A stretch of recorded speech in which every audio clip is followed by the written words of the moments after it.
अच्छा, ये जो सेना का हेलीकॉप्टर क्रैश हुआ है, इस हेलीकॉप्टर में सीडीएस जनरल बिपिन रावत सवार थे। ये बड़ी जानकारी इस वक्त। हेलीकॉप्टर में सीडीएस बिपिन रावत सवार थे। ऊटी में सेना का हेलीकॉप्टर क्रैश।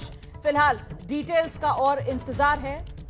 जैसे ही इस बारे में और कोई जानकारी आएगी, हम डिटेल्स आप तक पहुंचाएंगे। और जानकारी के लिए सीधे आपको लेकर चलते हैं। हमारे सहयोगी नीरज राजपूत इस वक्त हमारे साथ मौजूद है। नीरज, क्या डिटेल्स मिल रही हैं?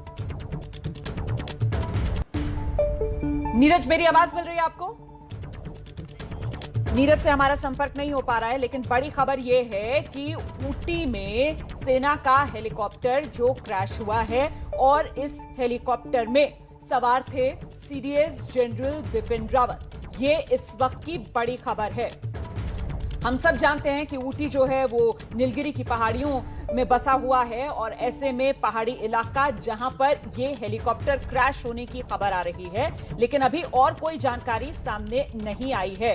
इंतजार किया जा रहा है। जैसे ही कुछ और डिटेल्स मिलेंगी हम आप तक पहुंचाएंगे। फिलहाल खबर महत्वपूर्ण हो जाती है क्योंकि इस हेलीकॉप्टर में जो चीफ ऑफ डिफेंस स्टाफ हैं वो सवार थे। ये देख लीजिए आप, भारत का नक्शा, तमिलनाडु राज्य और वहां पर ऊटी, बिल्कुल कर्नाटक और तमिलनाडु ये बिल्कुल बॉर्डर पर एक तरीके से ये ऊटी है, नीलगिरी की पहाड़ियां जहां पर ऊटी बसा हुआ है और वहां पर ये हेलीकॉप्टर क्रैश। शोभना, बिल्कुल, और बहुत बड़ी खबर है। देखिए, तीनों सेना के समन्वयन के लिए सीडीएस बनाए गए बिपिन रावत उस हेलीकॉप्टर में वो सवार है। क्या कोई साजिश है? अभी हालांकि इस बात का कोई खुलासा नहीं हुआ है, लेकिन सामरिक दृष्टि से अगर हम देखें तो ये बहुत बड़ी खबर हो जाती है। रोमाना, सीडीएस बिपिन रावत का उस हेलीकॉप्टर में सवार होना, ऊटी में उस सेना के हेलीकॉप्टर का क्रैश होना, कहीं ना कहीं ये खबर बहुत बड़ी है। हालांकि हमारे जो रिपोर्टर्स हैं वो लगातार लगे हुए हैं ज्यादा जानकारी हम तक पहुंचाने के लिए, लेकिन अभी जो डिटेल हमें मिल रही है उसके हिसाब से ये हेलीकॉप्टर ऊटी में क्रैश हुआ है। सेना का ये हेलीकॉप्टर है और इसमें सीडीएस जनरल बिपिन रावत सवार थे। ये बहुत बड़ी खबर है रोमाना, और चिंताजनक खबर भी है। इंतजार किया जा रहा है, जानकारी आप तक पहुंचाएंगे। कौन सा हेलीकॉप्टर था? जो हादसा है उसके पीछे की वजह क्या है? क्या किसी तरीके की कोई तकनीकी खराबी हुई है? क्या वजह है? ये तमाम वो जानकारियां हैं जो हम जुटाने की कोशिश में लगे हुए हैं। फिलहाल जनरल बिपिन रावत ऊटी के अंदर ये हेलीकॉप्टर बताया जा रहा है जो क्रैश हुआ है, सेना का ये हेलीकॉप्टर। हम कोशिश कर रहे हैं बातचीत करने की अपने सहयोगियों से, ये जानकारी जुटाने के लिए कि जनरल बिपिन रावत कहां जा रहे थे। ऊटी के अंदर जो हेलीकॉप्टर क्रैश की बात सामने निकल कर आ रही है, हेलीकॉप्टर कौन सा था जिसपे वो सवार थे, ये वो तमाम जानकारियां हैं, डिटेल्स जो हम आप तक पहुंचाने की कोशिश में हैं। ऊटी में फिलहाल सेना का हेलीकॉप्टर क्रैश हुआ है।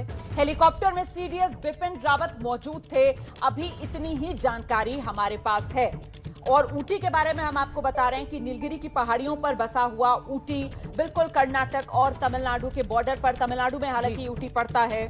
और बिल्कुल रोमाना, एक बड़ा बेस भी है ऊटी। ऊटी में सेना के बहुत से संस्थान मौजूद हैं, उनका ट्रेनिंग सेंटर मौजूद है, और मुझे लगता है कि किसी सरकारी कार्यक्रम का हिस्सा बनने के लिए ही ये सीडीएस जनरल बिपिन रावत ऊटी पहुंचे होंगे। और इस तरीके की जो खबर आ रही है वो चिंताजनक खबर भी है कई दृष्टि से। हो सकता है कि कोई तकनीकी खराबी उस हेलीकॉप्टर में हुई हो, इसलिए ये हेलीकॉप्टर क्रैश हुआ हो। क्योंकि देखिए, सीडीएस जो है वो सेना के हेड, आप समझ रही है, आर्मी, नेवी और वायुसेना तीनों को हेड करने वाले सीडीएस बिपिन रावत, उनके हेलीकॉप्टर का क्रैश होना, तो कहीं ना कहीं इस दृष्टि से भी ये जानकारी बहुत अहम हो जाती है कि कहीं किसी तरीके की कोई साजिश तो नहीं।